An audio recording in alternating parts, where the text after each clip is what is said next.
मैं बता दूं, आर्टिकल 239 AA का क्लॉज 6 साफ तौर पे कहता है कि दिल्ली में जो विधानसभा होगी उसके प्रति मंत्रिपरिषद जवाबदेह होगा। ये संविधान में लिखा है, ये मैं नहीं कह रहा हूं। Article 239 clause 6, article 239 AA clause 6, अगर उसमें किसी भी तरह का परिवर्तन होता है तो वो संविधान संशोधन के जरिए ही किया जा सकता है, कॉन्स्टिट्यूशनल अमेंडमेंट के जरिए ही किया जा सकता है। लेकिन आपने एक सामान्य संशोधन, एक बिल के जरिए आपने ये परिवर्तन कर दिया। सुप्रीम कोर्ट के संविधान पीठ का फैसला था, 3 विषयों को छोड़ के, लॉ एंड ऑर्डर, पुलिस और जमीन, सारे अधिकार केजरीवाल सरकार के पास होंगे। आपने वो सारी शक्तियां छीन ली।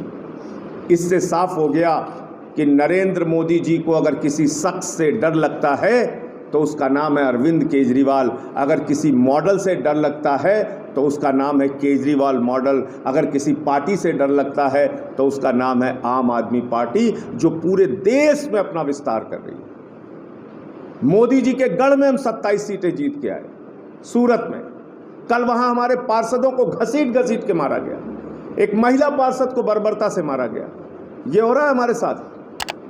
कभी हमारे विधायकों पे मुकदमे कर देते हो, कभी मुख्यमंत्री पे सीबीआई छापा, कभी उप मुख्यमंत्री पे सीबीआई छापा, और आपने हमारे सरकार की सारी शक्तियां छीन के सुप्रीम कोर्ट के संविधान पीठ के फैसले को नहीं मानते, देश के संविधान को नहीं मानते। चलो कुछ नहीं मानते, अपनी पार्टी की बात मान लेते। 1998, मैं पत्रकार बंधुओं आपको कहना चाहता हूं, देख लीजिएगा, 1998 का बीजेपी का घोषणा पत्र देखिए, पूर्ण राज्य मिलना चाहिए दिल्ली को। 2003 का घोषणा पत्र बीजेपी का देखिए, पूर्ण राज्य मिलना चाहिए बीजेपी दिल्ली को। 2008 का घोषणा पत्र बीजेपी का देखिए, पूर्ण राज्य मिलना चाहिए दिल्ली को।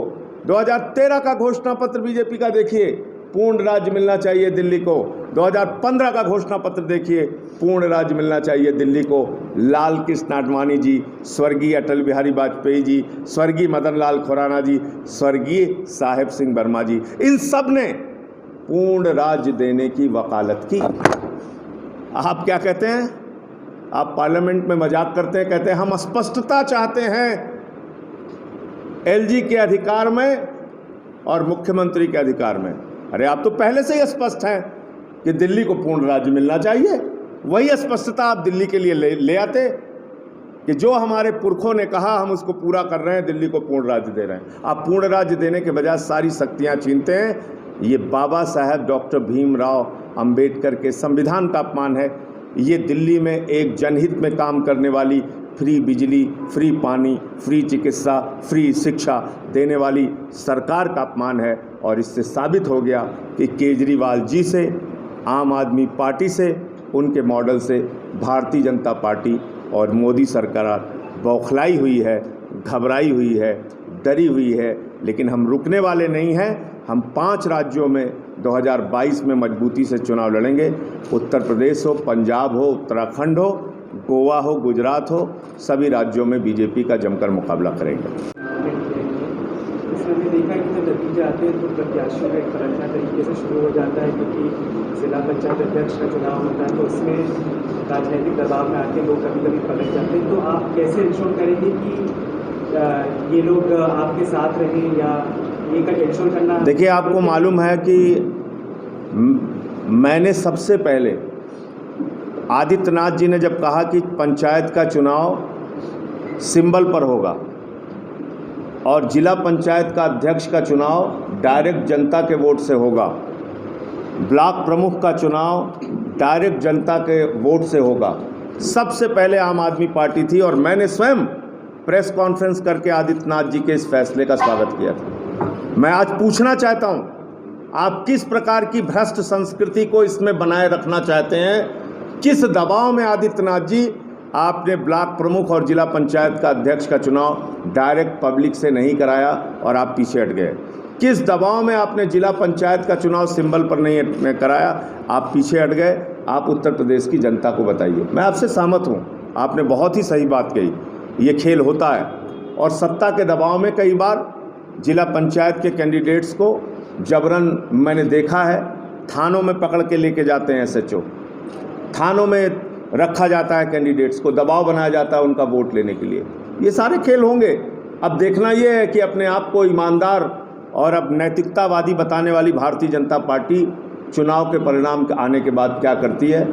हम तो हमेशा संघर्ष करने वाले, लड़ने वाले लोग रहे हैं। अगर ऐसा कुछ भ्रष्ट प्रैक्टिस होगी, अगर कोई भ्रष्ट तरीका अपनाया जाएगा पंचायत चुनाव संपन्न होने के बाद, तो हम उसकी लड़ाई लड़ने का काम करेंगे, यही इतना कह सकते हैं। और बाकी जिस प्रकार की तानाशाही है, आप बोल क्या सकते हैं इसमें।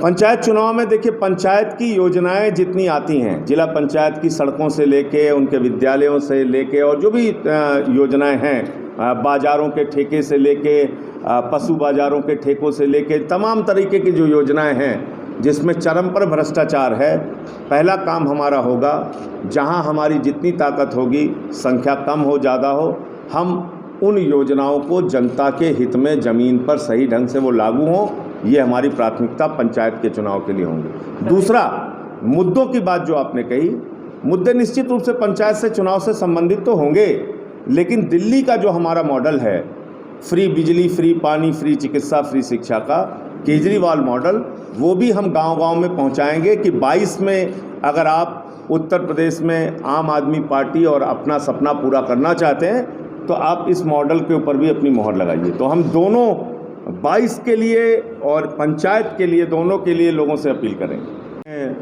गए हैं और कैंडिडेट से मुलाकात की है, कई ज़िलों में जाके खुद से चयन प्रक्रिया को सफल बनाया है, तो मैं उनसे भी चाहूँगा कि अपनी बात रखें। सबसे पहले माननीय सांसद जी ने जिन 500 उम्मीदवारों के नाम ऐलान किए, उन सबको हम बधाई देते हैं और उम्मीद करते हैं जो दिल्ली में अरविंद केजरीवाल जी सरकार का विकास का मॉडल है, शिक्षा के क्षेत्र में, चिकित्सा के क्षेत्र में, बिजली पानी के क्षेत्र में, दूसरे अन्य क्षेत्रों में जो दिल्ली सरकार ने ऐतिहासिक काम किया है, उस मॉडल को उत्तर प्रदेश के गांव-गांव, घर-घर ले जाने का काम करेंगे। और 2021 का ये पंचायत का चुनाव उत्तर प्रदेश की राजनीति के बदलाव का चुनाव है। माननीय सांसद संजय सिंह जी के नेतृत्व में इस पंचायत के चुनाव से उत्तर प्रदेश की राजनीति को एक दिशा मिलेगी और आम आदमी पार्टी, जिसको आज उत्तर प्रदेश की जनता पसंद करती है, अरविंद केजरीवाल जी के मॉडल को पसंद करती है और ये चाहती है कि जो सुविधा, जो मॉडल दिल्ली में लागू है, वो मॉडल उत्तर प्रदेश में भी लागू हो। तो माननीय सांसद संजय सिंह जी के नेतृत्व में सारे साथी दिल्ली सरकार के विकास के मॉडल को लेकर गांव-गांव जो है और घर-घर जाएंगे। एक बार फिर सभी साथियों को जो अग्रिम बधाई और शुभकामना कि वो इस पंचायत चुनाव को एक मजबूती के साथ लड़ेंगे और उत्तर प्रदेश की राजनीति को एक दिशा देने का काम करेंगे। ये पंचायत चुनाव से संबंधी सारी बात हो गई। अब एक जो घटना हम लोगों के साथ घटित हुई है दिल्ली में, वो आपके सामने रखना चाहूँगा।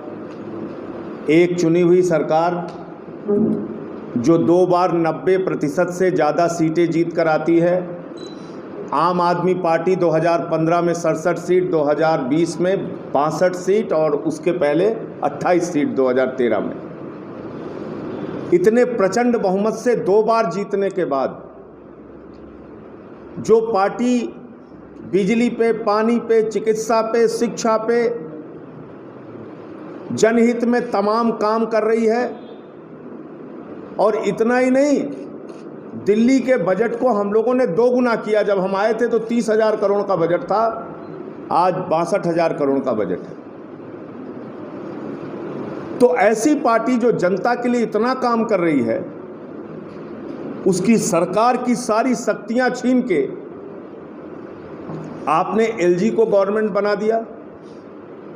ये बहुत ही खतरनाक काम मोदी सरकार ने किया है, और अगर इस पर रोक नहीं लगी, क्योंकि हमने सड़क पर भी लड़ाई लड़ी, संसद में भी लड़ाई लड़ी, लेकिन जबरन संख्या बल के आधार पर उन्होंने ये गैर संवैधानिक बिल पास किया। ये अपील करते हैं कि जो भी लोग प्रचार करना चाहें उनको कानूनी अड़चनों का हवाला देकर, उनके सभाओं मीटिंगों में रोक लगा के उनके प्रचार को बाधित न किया जाए।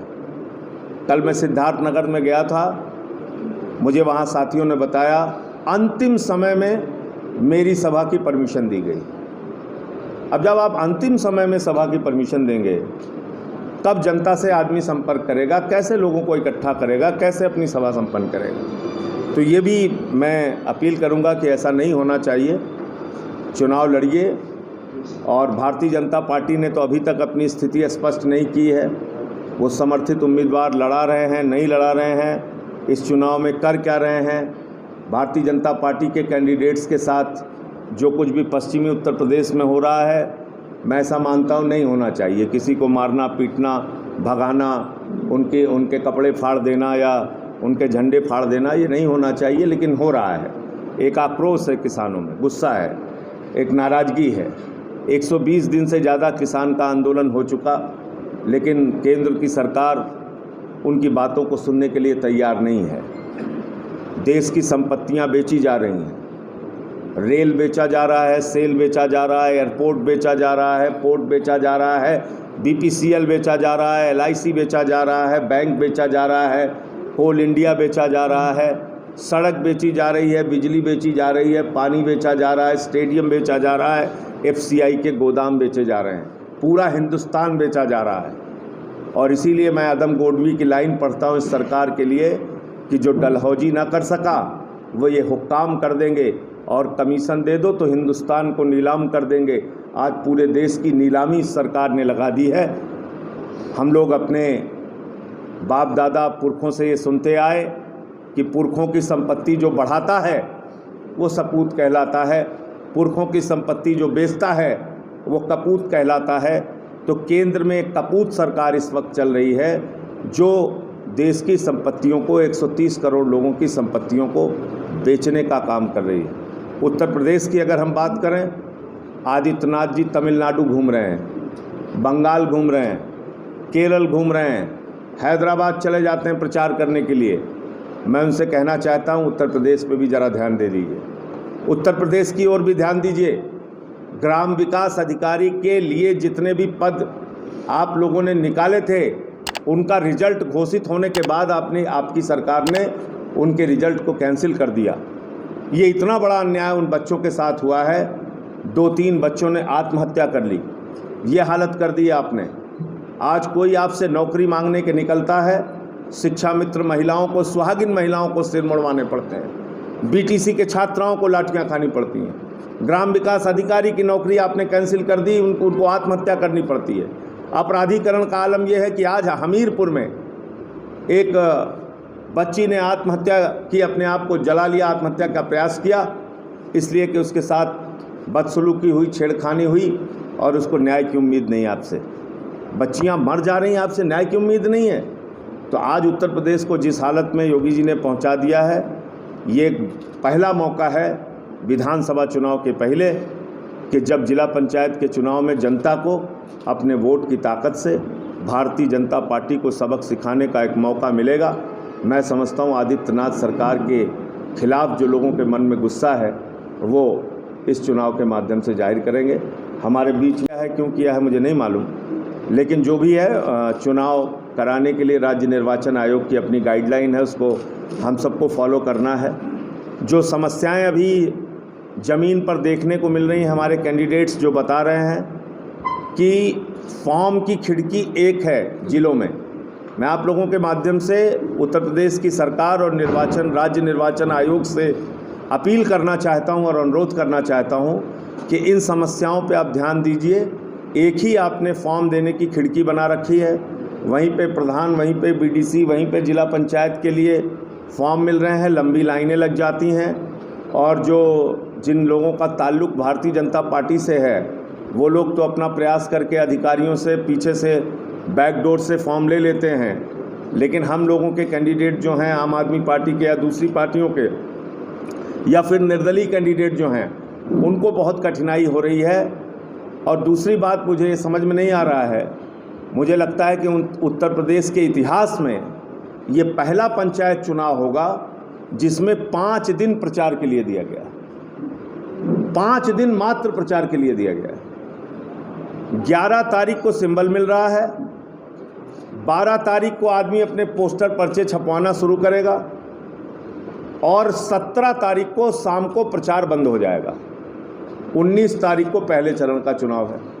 अब आप मुझे ज़रा समझाइए कि कैसे आदमी चुनाव लड़ेगा अगर उसको मात्र 5 दिन प्रचार सिंबल मिलने के बाद मात्र 5 दिन प्रचार का मिलेगा।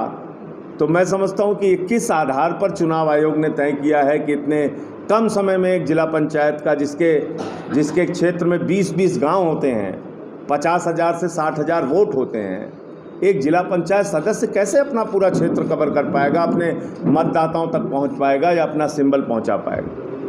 तो कहीं ना कहीं जो पैसे वाले लोग हैं वो अखबार के विज्ञापन, टीवी के विज्ञापन और इन सब जरियों को अपना के वो तो अपना प्रचार कर लेंगे, लेकिन जो गरीब प्रत्याशी हैं उनके लिए बड़ी कठिनाई होगी। जिनके पास जो आर्थिक रूप से उतने मजबूत नहीं हैं उनके लिए दिक्कत है कि आपने सिर्फ 5 दिन का समय रखा। वो डोर टू डोर कैंपेनिंग कब करेंगे, वो पर्चे अपने कब पहुंचाएंगे, वो पोस्टर कैसे लगाएंगे, वो अपना सिंबल कैसे लोगों को बताएंगे। ये एक बड़ी कठिनाई चुनाव आयोग ने खड़ी की है राज्य के। अब इसका क्या समाधान है मुझे नहीं मालूम, लेकिन आप लोगों के माध्यम से मैं राज्य निर्वाचन आयोग से अपील करूंगा कि अगर इस पे आप पुनर्विचार कर सकते हैं तो पुनर्विचार कीजिए, क्योंकि प्रचार के लिए बहुत ही कम समय आपने कैंडिडेट्स को दिया है।